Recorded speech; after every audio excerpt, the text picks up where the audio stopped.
What is up, NFL fans? Welcome back to another episode of the NFL Whip Around. I'm Jeff Hartman, joined by Coach Kevin Smith, who's back from Indianapolis. What's up, Coach? What's up, Jeff? 11 hours, man. 11 hours on the road. I tell you what, thank God for Sirius XM. Yeah. Makes your life a lot easier. It does. Sirius XM gets annoying for me because every now and then the DJ gets a little too much. It's like, I'm not paying money to hear you talk. Like, just play music. Preachy. Yeah. Nonetheless, the trip out, I'm sure, was good, and you got there. So let's start off with the NFL Scouting Combine, which is a wrap, and it was your second year there covering it for Fans First Sports Network and the Steel Curtain Network. Let's start with just the event in and of itself. How was it? A couple of takeaways.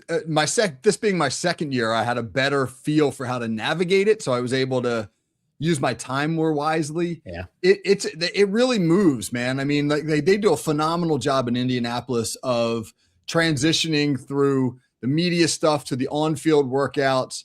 They make it very fan-friendly. The camaraderie amongst people is awesome. You know, like all the journalists, there were 1,600 credentialed media people there.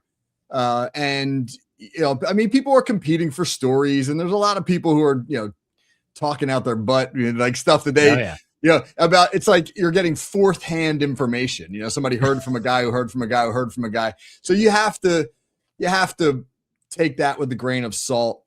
But as an event, it's really well done. And then I didn't quite realize this last year, as a scene, it's, you know, I mean, it's like the place to be seen. There's a bar at the Marriott called High Velocity. So the Marriott is like the main hub for where everybody stays. And if you go into High Velocity on a Thursday or a Friday night at the Combine, you're going to see media people, former players. You're going to see famous people. You're going to see, you know, hangers on, people who want to be a part of a thing. You're not going to see coaches and GMs. They're holed up somewhere. You know, they don't want to be any part of that. But it's an event. It's the only time the whole NFL is in the same place, you know, at the same time all year long. So as you can imagine, there's an awesome buzz there. Who are okay? Let's name drop a little bit in terms of the media. Were there any big names you spoke with? Were in the, I don't know, in the same vicinity and got to speak with anyone? But were you Ian Rappaport's of the world, Tom Pelisseri's, anyone like that? All those guys are there. I didn't speak with any of them. Okay. Peter Schrager from ESPN. I saw him and spoke briefly with him, but nothing substantial. But it just, you're so busy, you know, like, I mean, I didn't have time. That's a young person's game, Jeff. I was telling you this earlier, you know, like I wasn't up till 2 a.m. In the social scene, you know, like I was grinding away and doing work. And then at 11:30, I was tired, man. You know, like, I went to bed. It's a lot of young people, as you can imagine. All the colleges send their own like media teams there to cover their specific individuals at the Combine. So you got a lot of 20 somethings and a lot of people who I think, quite frankly, are a little starstruck and just kind of want to be a part of the scene. You know, I'm kind of over that, to be quite honest.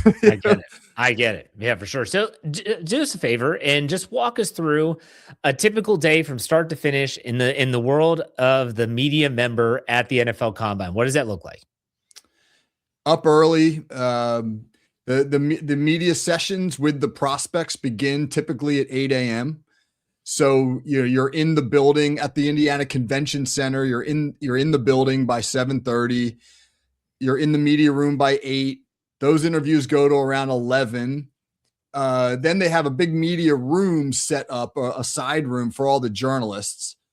And you're in there banging out articles or stories or podcasts. You see people with their own little systems set up. They've got their own little studio that they've brought, and they set it all up.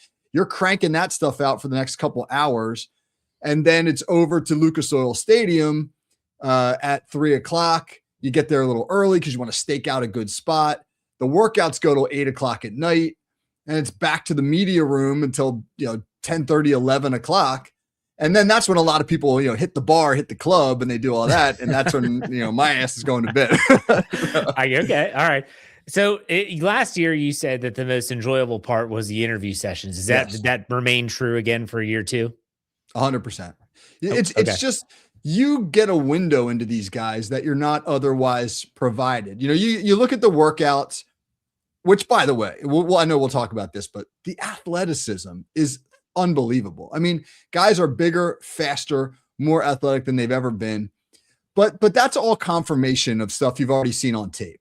Hey, this guy looks fast on tape. Let's see how he runs the 40. But you never get a chance to get to know these guys as people, to talk to them about their craft. I've always found the offensive linemen to be the most interesting. For whatever reason, they seem to be the most genuine, the most willing to give information, whether it's about themselves personally or talking about their scheme. I think, linemen they're not me first guys. They're not aware of the media in a way, or I should say rehearsed in a way that sometimes the skill players are, who've been in front of the cameras a lot more. And if you want to talk about, your technique on inside zone, they're thrilled. They'll talk about it all day. Quarterbacks are not going to do that because they almost feel like, if I don't say the right thing, am I going to get picked apart for this? They're a lot more guarded. Now, on obviously offensive line, there's probably way fewer media members there, so you probably have a better chance at actually talking to some of these prospects. But the interview session, and I know we've spoken about this prior to hitting record, can also be detrimental for players if they don't have a good media availability. And this happened with a couple players, one in particular. I want to give you an opportunity to share some of the insight there. Yeah, Makai Lemon from USC is getting crushed for his media interview. I was there for it. It was odd. It was odd. Usually these guys come out, they get the podium, hey, how you doing? He came out and just kind of leaned on the podium and like nodded his head, kind of like, what's up? Which was an awkward start. And then his answers were really short, not much insight on anything. He didn't make eye contact with people, which is weird. He kind of like looked over the heads of everybody. And I don't know maybe that's just him. Maybe he was, like shy or uncomfortable, but he felt disinterested and he felt like somebody who was almost bothered by it.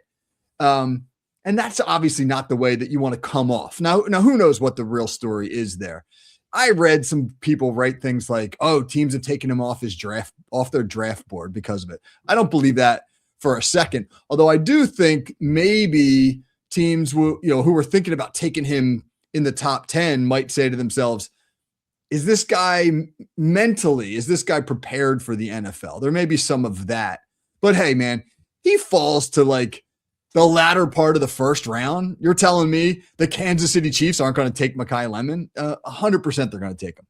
Yeah, somebody will. And that's been proven time and time again in the NFL that if someone has quote unquote character concerns, it's not going to mean that someone doesn't draft that player. I always say George Pickens is like a great example. He has all the skill in the world. First round draft pick, but there were some red flags there off the field, but still second round, the Pittsburgh Steelers selected him out of Georgia. Were there any other players? Real quick, the crazy thing about Lemon, though, is there have never been concerns. He's never been an off-field issue at USC. He's never gotten in trouble.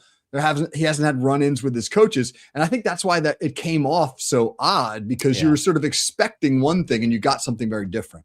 Were there any other players that kind of left you with a yikes, that was rough vibe? No, on the other hand, there were players that I was just so impressed with. Elijah Surratt, the wide receiver from Indiana. He reminded me in terms of his football IQ of Emeka Egbuka, who I raved about last year at the Combine. I gotta say this. KC Concepcion, Texas A&M, comes to the podium, and it's clear right away that he's got some sort of a speech impediment, right? Yeah. I mean, he's struggling, and I give him a ton of credit because he stood up there the entire time. It's like a 15-minute window. He answered every question. He was eloquent in his answers. He was forthcoming.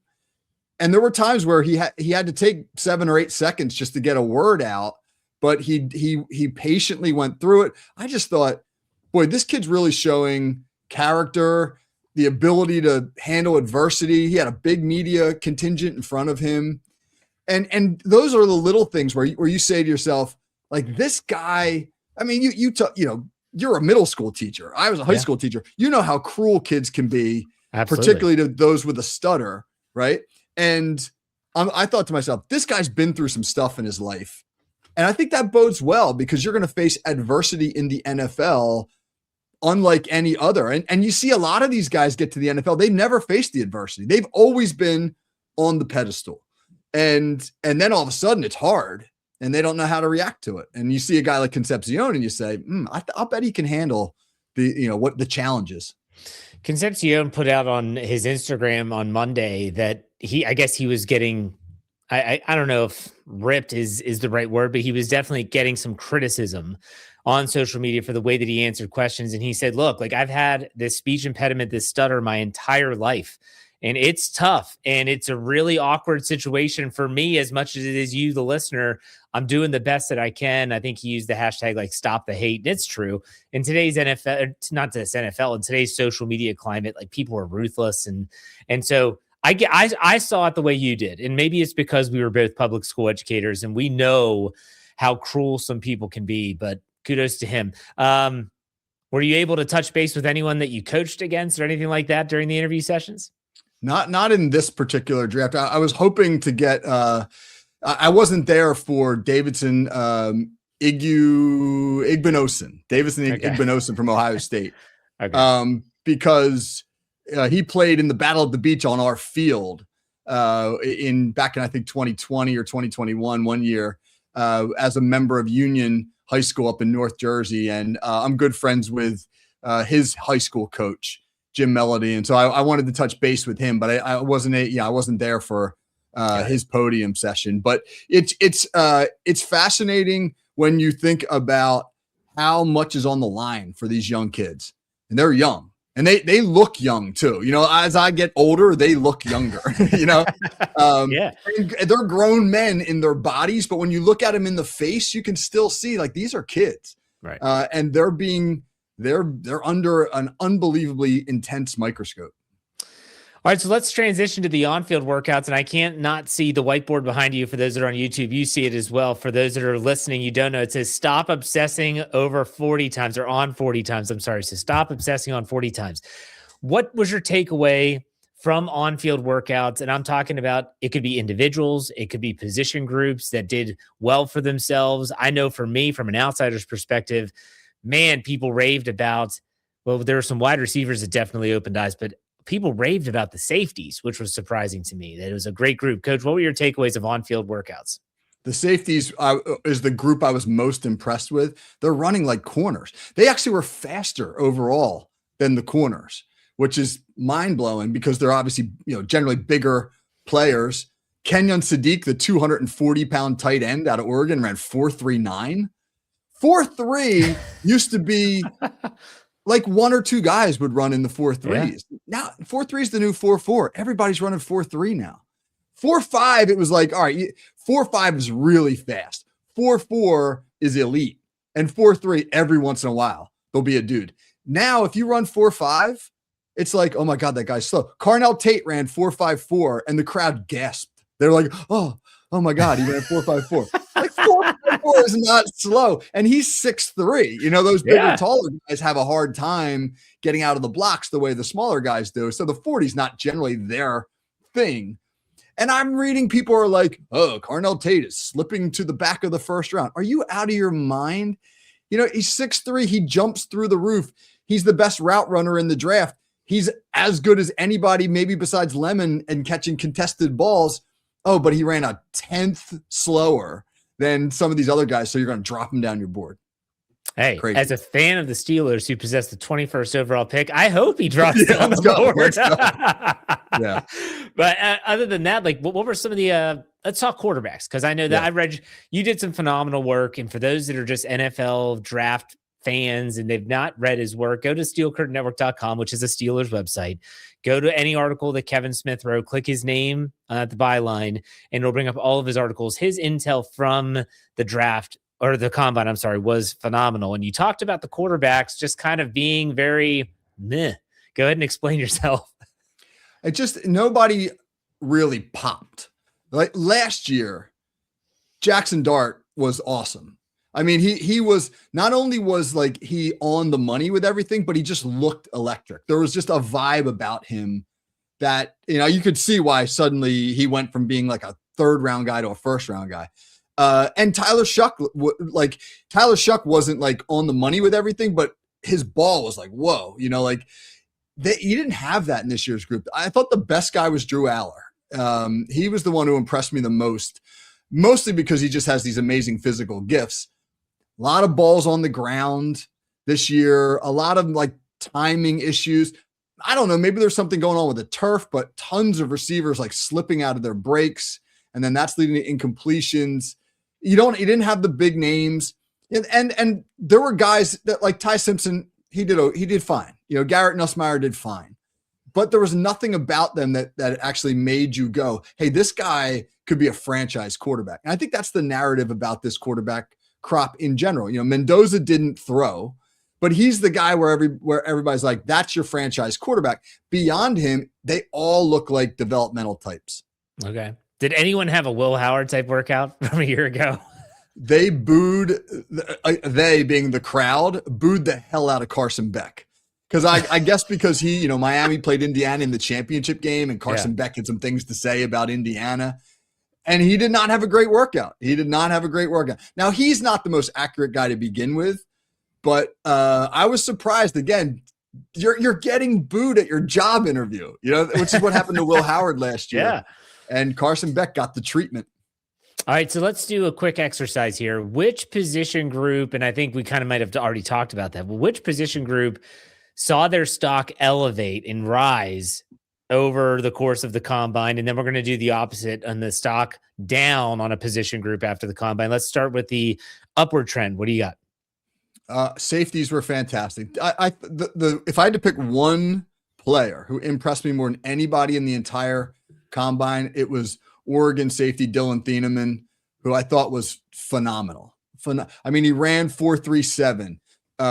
His ball skills were unbelievable. He looked explosive going through the cones. You know, when you're looking at defenders, you want to see how quickly they transition. You know, how fast do you go from a back pedal to a drive? How quickly, can you get lateral and then explode?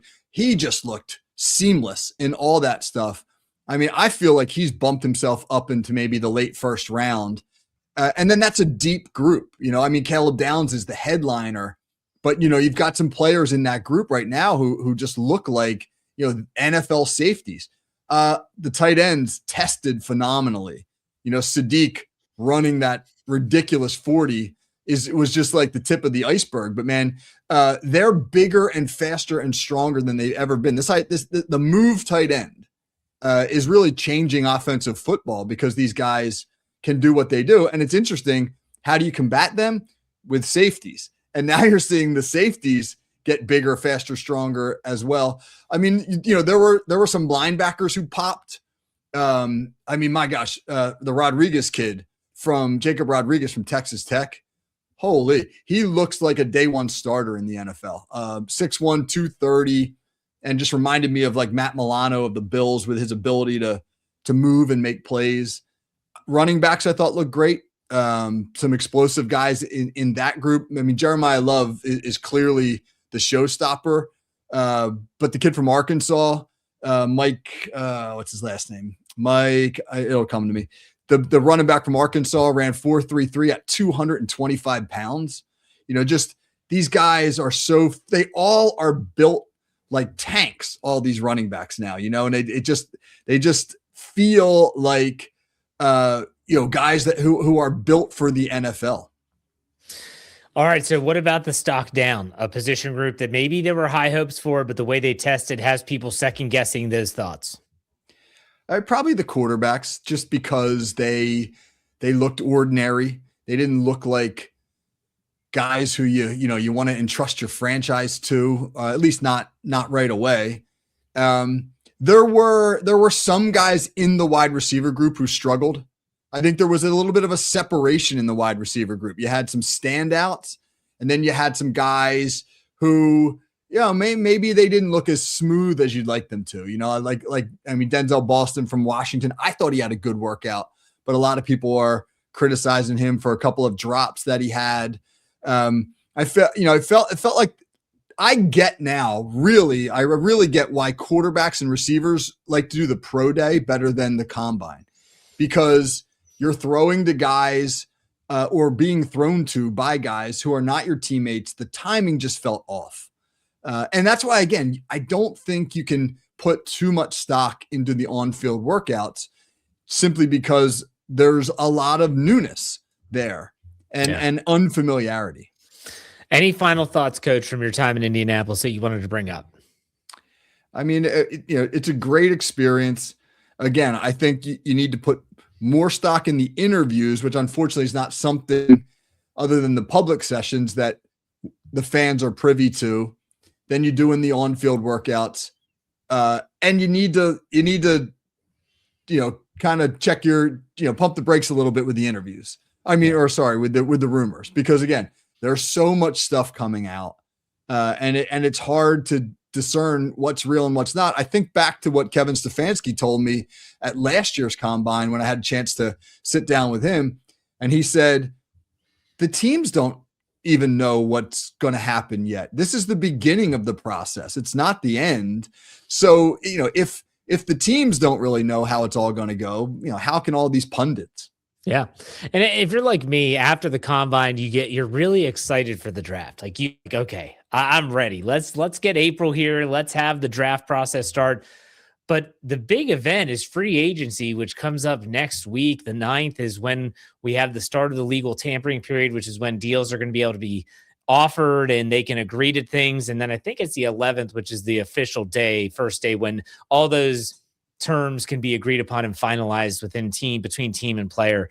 And there's already been some movement here, Coach, and this is going to change draft needs dramatically. Players that go from one team to another, players that obviously get signed. There's already been 2 trades on Monday. The Houston Texans have been involved in both. They sent a guard to the Cleveland Browns for a 5th-round pick.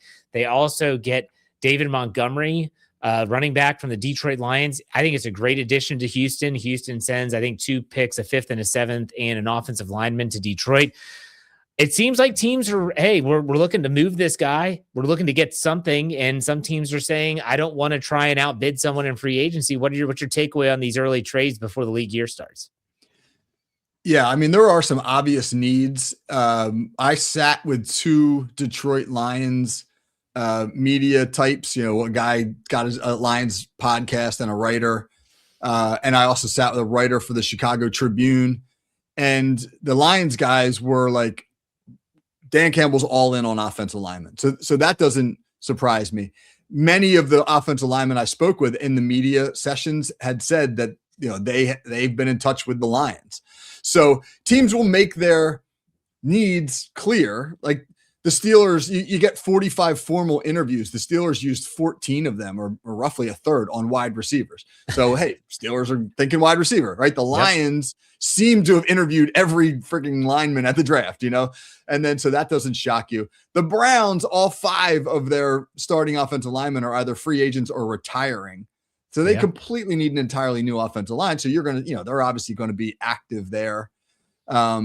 Houston, I think that's Nick Chubb, obviously at running back. You don't know about his long-term durability with all the injuries. So acquiring Montgomery makes sense.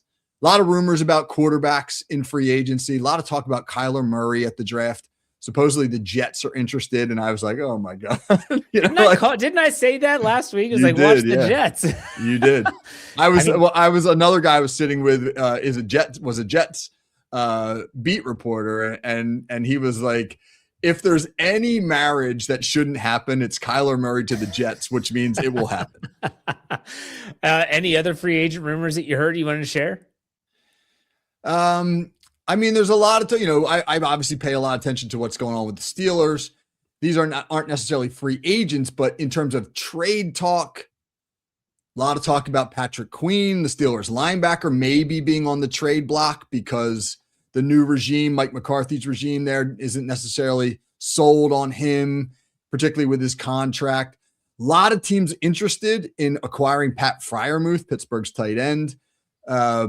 I think people realizing he was underutilized last year and might not be thrilled with that, but McCarthy and the Steelers have been very adamant, like he's not on the block. So that doesn't seem like something that's going to happen.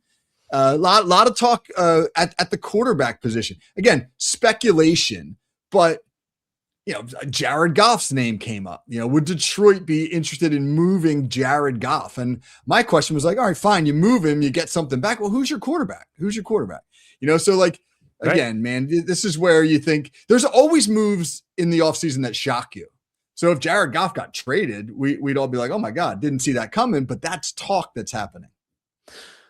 I was curious in regards to your thoughts on Anthony Richardson of the Colts, who was reportedly being given the freedom to, hey, you can go seek a trade if you like.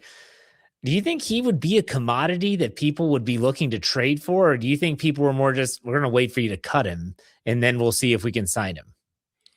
So the guys I was talking to from the Lions, who cover the Lions, were talking about how they do like an NFC North podcast where they've got representatives from all four teams.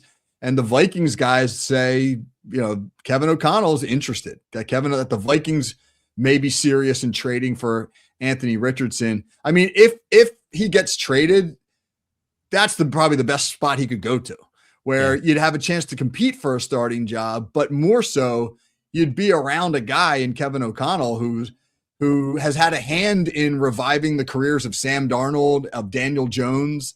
I mean, there's, other than Shanahan or McVay, there's probably not a better guy you could go to as a quarterback if you needed your career jump started.